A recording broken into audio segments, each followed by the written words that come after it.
Okay, this is the 140-160, I'm sorry, it's the 100-120 requirements class, and we're going to be doing some drills from their admonitions, motions, and stipulations.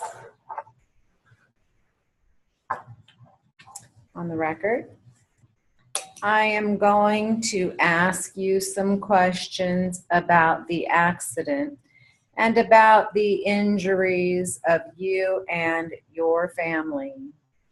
Everything that is being said here will be taken down by the court reporter and put into a booklet which we call your deposition.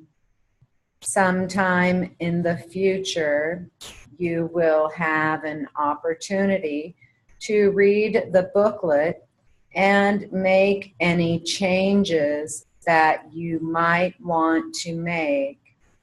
But if you do make corrections and this goes to trial, whoever is trying the case can comment on the corrections and ask you why you made these corrections. So it is best to give your best answer here, so you will not have to make any changes. Now, if I ask you a question that you do not understand, let me know, and I will rephrase the question, because we do not want you to answer questions that you do not understand. So will you let us know if you cannot understand a question? Please speak up so the court reporter can hear you, because she has to accurately take down what you are saying. Do not nod your head. Answer out loud. Is there any reason why you are not physically up to having your deposition taken today? Then I will proceed with your deposition and then take the deposition of your daughter. Have you ever been deposed before? Okay, that was an admonition. That was 90 to 100. And this is a motion. It is a motion in limine for the record.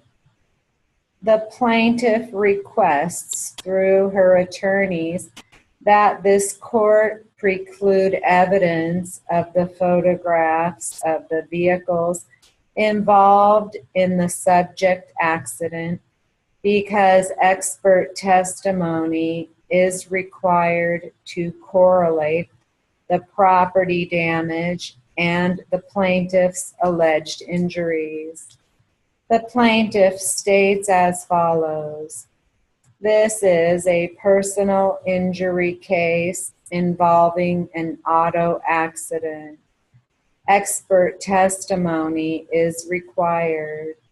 The plaintiff respectfully requests that this honorable court instruct all parties, counsel, and witnesses expected to testify that no person is to refer to, interrogate, or attempt to convey or suggest to the jury directly or indirectly any of the following: the amount of force between the two vehicles, the speed of the striking vehicle, the amount of damage or lack thereof to either vehicle, any correlation between the force of the impact and the plaintiff's injuries, and to preclude from introducing any photographs of either vehicle at the trial of this matter. This motion in limine to exclude testimony regarding the property damage to the vehicles has been sent to all parties concerned with the case. Thank you. Okay, this will be a stipulation on the record. I propose to enter the stipulation under the now existing provision of the code concerning disposition of the depositions. In summary, it is my understanding that the court reporter would retain an original copy of the transcript and that you would be notified of its availability. You would have an opportunity to come in, review, and correct it if you so choose. And that if you failed to do that, then an unsigned copy would be deemed to be your testimony that you agree with. In any event, the original copy of the transcript of this deposition will be provided to Mr. Sparks 30 days after its availability. I further stipulate, and that would be at this time, I have done no cross-examination of the witness, and because of time pressures, I believe counsel and I have an agreement that I would reserve my right at a later date to take up this deposition again for purposes of cross-examination. We will also stipulate for the record that all of the exhibits and the original will be returned to the witness after the court reporter has had an opportunity, first of all, to make an original of Exhibit A, an actual print, Copies of Exhibit B through F can be attached to the original deposition as originals. We can handle everything else according to code. I will give you my card, and if something else comes to mind about what was said here today, contact me. This is some jury charge practice. The subject is implied malice on the record. Now I want you, ladies and gentlemen of the jury, to consider what I have done so far. Consider everything that I have talked about so far with the evidence. The evidence proves each and every element of this case as charged. But I'm going to talk now just about the facts that I don't think we discussed as yet, that have been proven that Mr. Farrell acted with implied malice. The facts will reveal that he acted with implied malice. Remember that there was a limited instruction on that. The judge said that when we started talking about the arrest in Blythe, it wasn't to try to make you think that Mr. Farrell was a bad guy just because he has been out drinking and driving. No, that is not the case. Ladies and gentlemen of the jury, remember that implied malice is a specific mental state without which Mr. Farrell cannot be convicted of murder. It is a specific mental state that you have to believe that he had. So we know that at about 4 in the afternoon on Saturday, July 24th, he was picked up by Roger Whittier of the Blythe Police Department. Roger Whittier went out to a reported call. He found Mr. Farrell in his red or burgundy Nissan weaving down the road. We know he was arrested for driving under the influence. They found him to be more than double the legal limit driving an automobile in the state of California. His blood alcohol content was measured twice through his breath. Well, ask yourself, why twice? How do they arrive at twice the limit?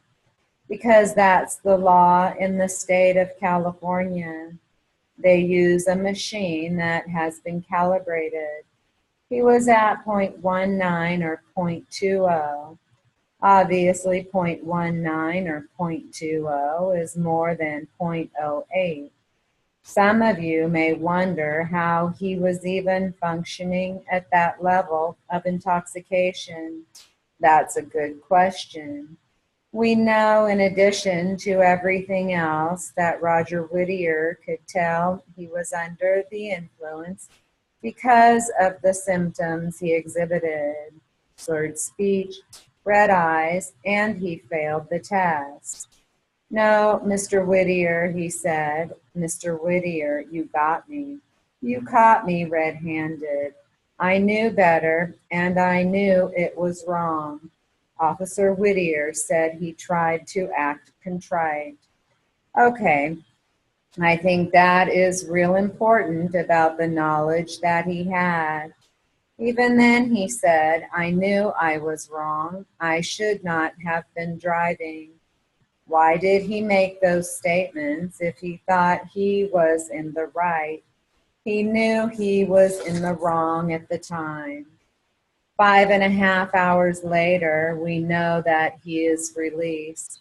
We know that he no sooner gets released, and then what does he do? He goes out and finds the nearest liquor store. He goes into the liquor store. Mr. Hoover testified that he sold the man a fifth of vodka. We know that the defendant was back the next morning. He was back at the same liquor store. We heard Mr. Kegel testify that he was there to cash a check because he wanted to get his car out of storage. We know that between the hours of noon and 2, he showed up at the Colorado Bell Casino. Will Jessup was the bartender.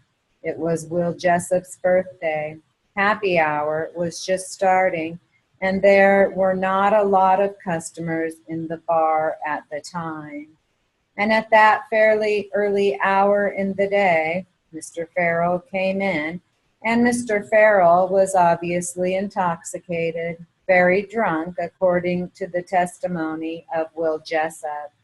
We know that he was drunk enough that when Mr. Farrell ordered a beer, Mr. Jessup turned him down. We also know that when Mr. Farrell was in there trying to buy a beer, Mr. Jessup asked Mr. Farrell, "Are you driving?" What did Mr. Farrell say? He said yes. Mr. Jessup asked Mr. Farrell, "Can I get you a taxi?" And as we all know now, he refused that offer of a taxi. He just walked out of there and refused it. And at that time, one of the first of many times, he turned his back on an opportunity to save himself, to save the life of Louise Hastor. He walked away from the only chance he had to save another life. He said no, and he left. We know that Mr. Farrell went and picked up his car out of storage from Lane Paul. He paid $104 in cash, which was the towing fee.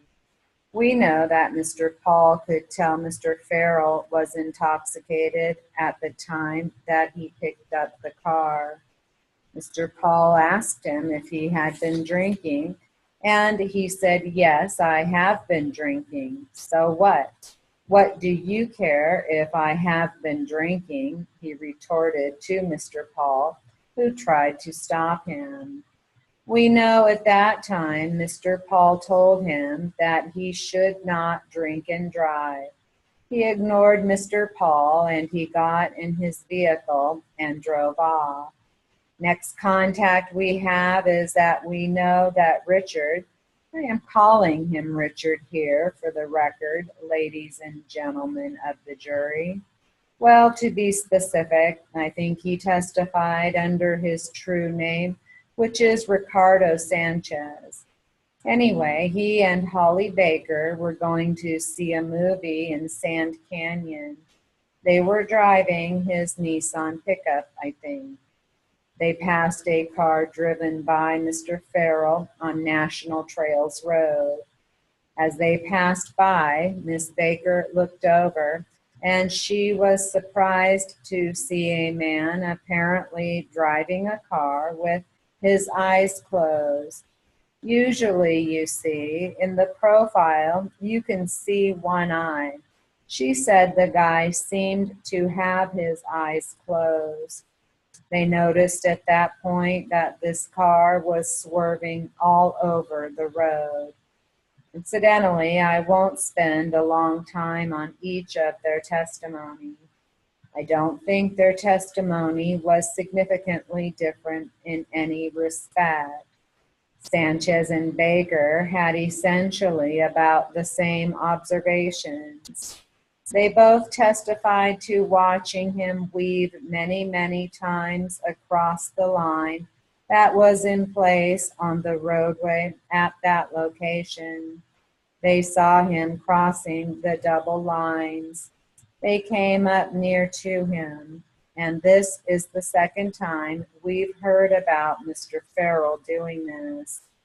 We heard they watched as Mr. Farrell entered a curve to the right. What did his car do? His car went straight. It went across the double lines. It went across the northbound lane. It went across the roadway all the way onto the dirt shoulder on the north side before it pulled back. This will be some congressional record on the record. Mr. President, I noted yesterday I would be coming to this chamber. I will take a moment, if I may, to provide our colleagues with a short update on the circumstances involving the Senate today. This has been a trying time for all of us, in particular for my office and staff. I am thankful for the outpouring of concern and support we have received, especially from the family of senators. I am very grateful for their friendship, for their words of encouragement, for the strength they have given me and my staff over these very difficult days. It has meant a lot. I wish to thank as well the many experts who have come to investigate and to help.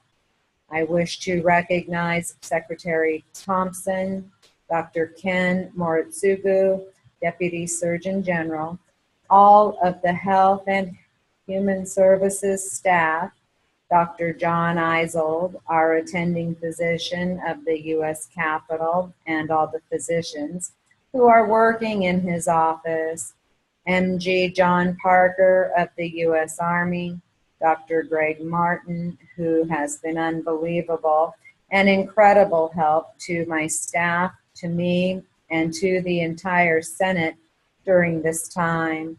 There are a number of professionals who work with Dr. Martin at Bethesda Naval Hospital, whom I want to recognize as well. Were it not for their effort, we would not be in the position we are today. They have been working around the clock, analyzing the thousands of tests that were taken. Though they are not in the Capitol compound, they have had every bit as much to do with our success in dealing with these circumstances as anyone else. So we are extremely grateful to them for their work. I want to thank as well the Centers for Disease Control, including Rima Kabaz and Ali Khan, the District of Columbia Department of Health. Finally, I thank the members of the Senate family who have been working round the clock to address this situation, to coordinate our response, and to see to it that the Senate was able to continue its important work. Maybe first among all of those, I thank our Secretary of the Senate and our Sergeant at Arms for their outstanding work. There were several nights where they literally did not go to bed. They stayed up the entire night working to be able to address the many challenges we were facing as we looked at the logistical and health concerns people had. I also wish to thank Dr. Bill Frist. He was in this chamber earlier. He has been an amazing resource. While he is not present now, I know I speak for all of our colleagues in thanking him. He again spoke for all of us in a news conference wherein he was able to answer in very understandable ways many of these complicated questions. So I personally thank him, and I know I speak for everybody in thanking him as well. The challenge facing all of these people and all of us is unprecedented. To a person, every official I have mentioned has responded in the most admirable way. Their poise, their professionalism, their compassion have been a comfort to all of us, especially to my staff and me. I want to provide an update on where we stand based on Dr. Moritsugu's briefing a few moments ago. It is now 72 hours after this incident occurred, and we now can say we are confident about the health of the public. Beyond the 31 positive nasal swabs I reported yesterday, the results on nasal swabs analyzed to date have all, and let me emphasize all, come back negative. The CDC has determined no further nasal swabs are needed. Tests on all of the nasal swabs collected on Monday will be completed by the end of today, although we may not be in session. So I chose this moment to come and give at least this partial report. A total of 278 swabs were taken Monday. At this time, there are no further positive results. So the number of positive results to date remains at 31. Everyone who has tested positive has been notified by medical authorities. Okay, so that was like 120 and 130 and back down to 120.